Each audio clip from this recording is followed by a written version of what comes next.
Hello everyone, welcome to another exciting episode of Dayspring Discussions. I'm your host, Sean McGahee, and this is a show where we talk about movies, TV, sci-fi, fantasy, comic books. If you geek out about it, we're going to talk about it. You can find me at dayspringdiscussions@gmail.com. Also hit us up on the Facebook group or on Twitter. Join in the discussion, guys. And you can listen to Dayspring Discussions on iTunes, Podomatic, YouTube, and now Patreon. It is Friday the 13th, guys, the spookiest day of the year. You know, I think we all woke up with a little bit of a fright this morning because we got two trailers of the horror genre that dropped online. But first, a couple of housekeeping things, as I like to do. It is Friday, and Voltron Legendary Defender Season 4 has premiered on Netflix. I talked about it yesterday because I'm excited to watch Season 4. Season 3, like I said, was a little bit of a disappointment, mainly because of the fact that it's so short. Now, I looked online, and Season 4 only has 6 episodes versus Season 3's 7 episodes. Put those together, and mathematicians, you get 13, which is a normal season length. So I think what I'm going to do this weekend, I'm going to go back, start from the beginning of Season 3, watch Season 3, and then go into Season 4. You can be sure either Sunday or Monday morning, I'm going to get my review up for Voltron Season 4, so be on the lookout for that, guys. And of course, what Dayspring Discussions would be full without some X-Men news. Now, starting off, it was said that the Gambit movie looks like is moving into production. That was announced last week. They were looking at Gore Verbinski, who directed the Pirates of the Caribbean films, to direct the Gambit movie. And now it looks like they set a date, February 14th, 2019. That's right, it's going to be Valentine's Day. Now, 20th Century Fox previously gave us a Valentine's Day movie in the form of Deadpool, which was kind of a love story. So maybe Gambit's going to be a love story as well. But I think they released it on that date because they feel secure that it works so well for Deadpool. It's so far away from kind of anything that might challenge it, and so different from everything that's going to be out at that time. You know, action movie versus romantic movies for Valentine's Day. I think that's why they picked that date. Now, whether they can hit that 2019 release date, that's kind of the true question, because while it looks like they're getting their stuff together, they've got a director, their star, I'm sure the script's being worked on, but this film has been delayed quite a bit. So whether it's actually going to come together by February 14th, they already announced a release date for this movie a year ago or more, but that never happened. So we'll just have to wait and see if that comes to fruition. And speaking of X-Men news, director Josh Boone tweeted yesterday that the first trailer for the New Mutants was going to arrive at 12:01 a.m. on Friday the 13th. And he didn't let down, because at 12:01 on Friday the 13th, this morning, we got the first trailer for Fox's New Mutants that is set to come out in April. Now, the New Mutants are a group of teenage mutants who are still in training that has some overlap with the core X-Men team. The first team appeared in Marvel Comics in 1982 and was co-created by comic book X-Men writer Chris Claremont. This movie will see a Russian teen, Magic, Scots girl Wolfsbane, played by Game of Thrones Maisie Williams, Daniel Moonstar, the Brazilian ladies' man Sunspot, and Cannonball, played by Stranger Things Charlie Heaton, all kind of in this school, I guess you want to call it, and it's being run by Dr. Cecilia Reyes, played by Alice Bragna from I Am Legend. Josh Boone promised when he first started making this film that it was going to be a horror movie, giving this X-Men movie a different slant compared to the traditional superhero films. We've seen Fox play with the genre a little bit when it comes to Deadpool and Logan in the last couple of years. This looks like, in my honest opinion, they're going totally off the reservation on this one, but not necessarily in a bad way. They said it is going to be a horror film, which I thought it'd have horror elements to it, but this looks like haunted house, Amityville horror, supernatural, the haunting of Emily Rose, whatever. The thing is, I'm not a big horror guy. So with this trailer, it didn't really grab me. But then I started thinking about it in the context of what the story might be in connection to mutants and X-Men. It all looks like horror. It looks like supernatural stuff is going down, all that. But if you're wise to the X-Men and Marvel comic universe, you can kind of see what's happening there. In the trailer, you have a scene where Cannonball, played by Charlie Heaton, stepping up to a washing machine. All of a sudden, he sees a hand, he sees fire. Well, obviously, that's going to be Sunspot, right? His abilities are manifesting, and he's lighting this thing on fire. You see a couple walls moving around. You see some demons, giving it that supernatural element. I'm of the mindset that I think it's all going to be a manifestation of probably Magic's power in my eyes. You have Moonstar, which isn't really too magical, you know, and then Cannonball, Sunspot, they're not really supernatural. Magic, who is in the comics the sister of Colossus, she has demonic powers, to say the least.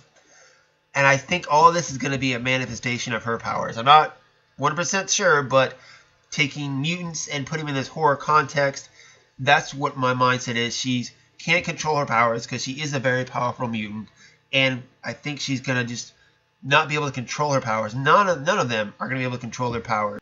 And I think that's where we're going to get the horror slant. You have these people with supernatural abilities, and if you put the right lens cover over it, or the right angle, I guess you could see, it could come off as kind of a horror movie.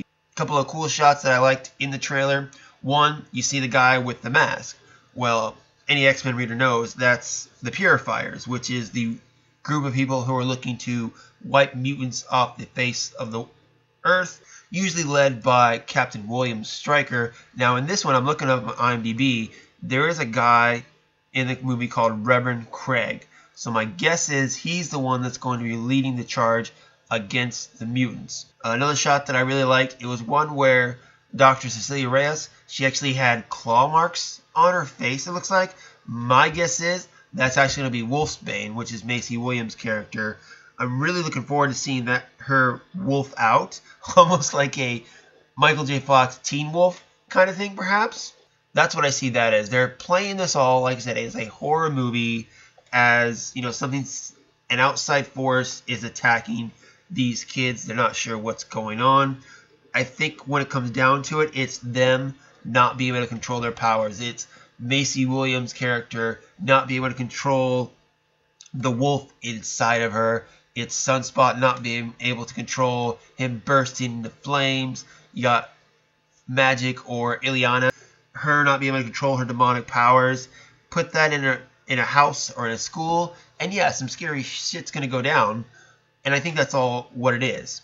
Now, my question for this, too, is this going to spin off into the potential X-Force movie they're working on with Deadpool, Cable, and Domino? It's very different genre-wise from what Deadpool is and even what the other X-Men movies are.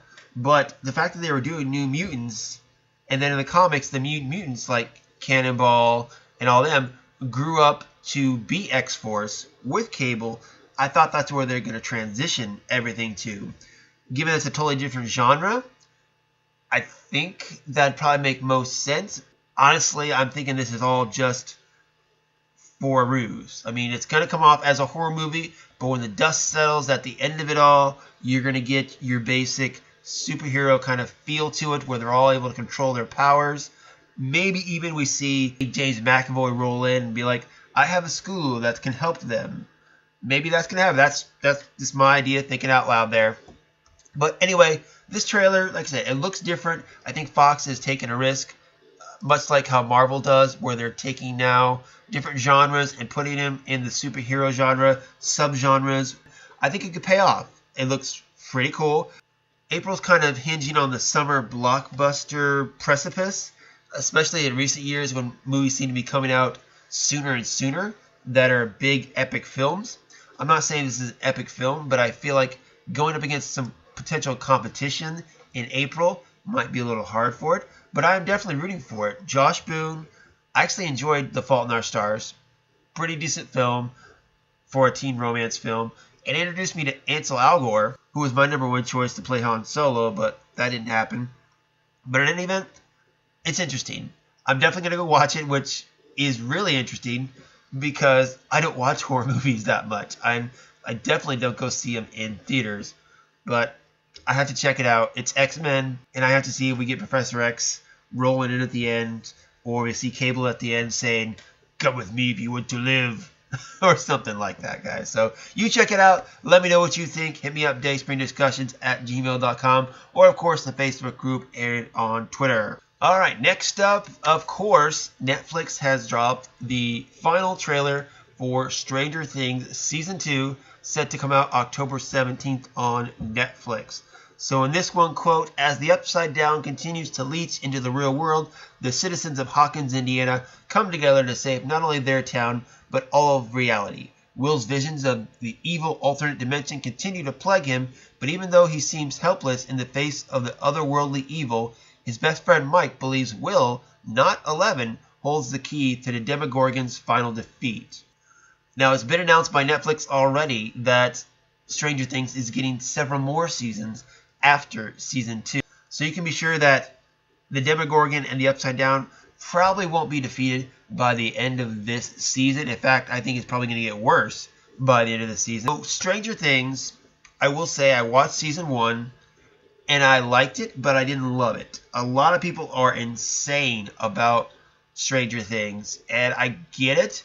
But I think, like a lot of things nowadays, it's just played to our nostalgia for the 80s, nostalgia for classic horror films, which it does do a good job of both those things. And it looks like Season 2 is going to continue that trend of giving us our nostalgia with the Ghostbusters and all the other 80s things that are happening. But I will say, much like Game of Thrones, where it's, a fantasy show, shows like this of a genre type, or any shows in general, don't work unless you have good characters to go along with them. And Stranger Things has good characters.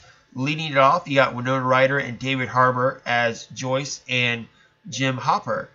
David Harbour, he's been around Hollywood for a while. I remember him from The Newsroom, which I love that show. If you haven't watched that show, go check it out. 3 seasons on HBO now. Do it. He was a great adult lead for this film. He did a great job in Stranger Things, and I think it was his notice in Stranger Things that helped landed him the role of Hellboy in the new Hellboy movies coming out. In fact, I'm sure that's what it was. So good for him. I'm looking forward to seeing his character come back.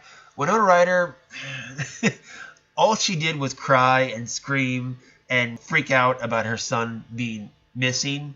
I get it. She's very jumpy and paranoid and all that. The character itself didn't do it for me. I don't think it was that great of a role, but if that's how the character was written, I guess you could say she did a good job with that one. We see a couple new characters popping up this season as well. We got 80s alumni Sean Astin and Paul Reiser. Great additions, great actors. I'm really digging Paul Reiser. He's also in another show that I really like on Amazon called Red Oaks. If you haven't checked it out, that's a great coming-of-age series. They're going to start the final season soon. We're looking forward to that. Like I said, nice, solid series there. And, of course, you got the kids, which is really the big draw for everything. Now you have the little kids, which is 11 and Mikey and Dustin and all them. And then you have the teenagers, too, which is Nancy and Jonathan. And I can never forget the other guy's name. The guy that Nancy shouldn't be with. That guy. Steve, that's what it is. Steve, that's his name. Yeah, and of course, yeah, that scene at the end there where he pulls out the baseball bat in kind of a homage, I guess you would say, to The Walking Dead. I mean, I know it's not the exact same thing that Negan has in The Walking Dead, but it's a baseball bat with pointy things at the end of it. So really, I mean, when I first saw it, I think Walking Dead. One thing that intrigues me about this trailer is that we're going deeper into the world. Hopefully we're going to get more information about the Upside Down, the Demogorgon, what it is, what it wants, all that stuff. Looks super cool. And like I said, I'm not a big Stranger Things fan. I kind of forced myself to finish Season 1. When I got to the end of it, I would say I'm glad I finished it. And I was very hesitant about if I want to check out Season 2. Even with all the marketing that's going on right now, I still was kind of hesitant, but I will say this trailer, the final trailer, sold me. I'm not super excited about it, like say I am to watch Voltron, but I'm going to check it out. It looks like it's got a lot more supernatural presence to it. Like I said, the mythology's going deeper, and the characters, especially the kids, are great. I want to see how that all plays out. My curiosity has peaked. So good job, Netflix. You got my time, and I'll sit down on the 27th and watch this. However, I'm going to New Orleans on the 27th, so maybe it might be a little later. I might not finish the season by Halloween. I'm going on a trip. I got my phone. I can probably watch some Netflix in the car. We'll just see how it all goes, guys. But let me know what you thought of the Stranger Things trailer. Are you excited? Are you like me and we're like, it's okay, but are curious to continue? If you hate it, let me know. If you love it, let me know. dayspringdiscussions@gmail.com. And that's going to be it for me today, guys. Hope you enjoy your weekend. Go out, watch some Voltron. I got to catch up on my CW shows, too. Got a lot to do this weekend, and I only have a couple days until my vacation's over, so I'm going to go kick back and relax. You do the same. Until next time, may the Force be with us all.